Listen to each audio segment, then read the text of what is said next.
Well, hello, my little gluttons for punishment, and welcome back to day 5 of 31 films of Halloween. Oof, my beard is a mess. So for those of you who have followed me in the past, you know I loves me some made-for-TV movies, particularly from the 70s and the 80s. And even though some of the films from the 70s were before I was born, watching them now just kind of gives me that sort of cozy, comfy, nostalgic vibe that you don't get from certain films today. Now, call me crazy. But today I'll be talking about a film from 1973 called Dying Room Only. And it stars Cloris Leachman and Dabney Coleman, with the supporting roles of Ross Martin and Ned Beatty.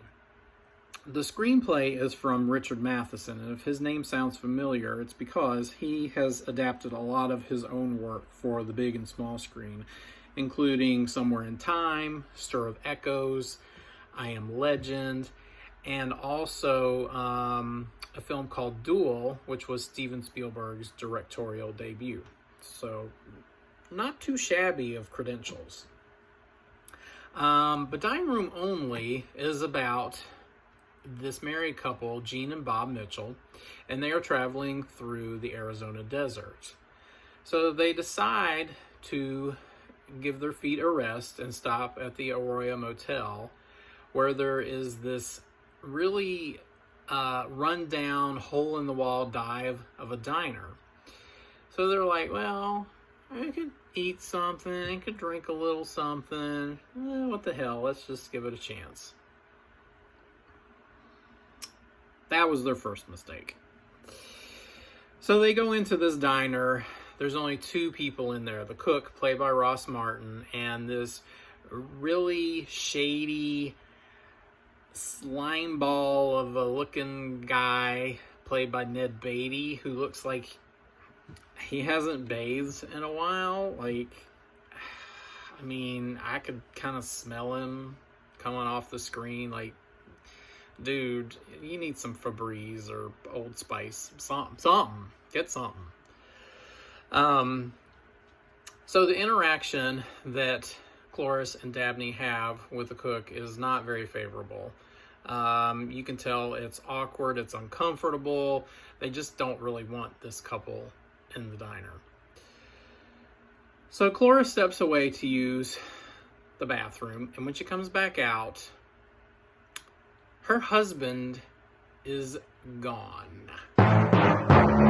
As in vanished, as in poof, as in the earth opened up and swallowed Dabney down into its bowels. So the rest of this film is basically about Cloris trying to figure out where her husband has disappeared to. She gets the sheriff involved, but it seems like nobody believes her. They insist that, he must have taken off without her, and headed home, which obviously doesn't make any sense whatsoever. So Cloris is frantic, trying to find her husband. And the whole time I'm watching this movie, even though it's fantastic, is that the thought of, if they had the whole, find your iPhone feature or whatever it is on their phones, this movie probably could have been 15 minutes long. Technology is good for some stuff, but we wouldn't have had a movie because of that.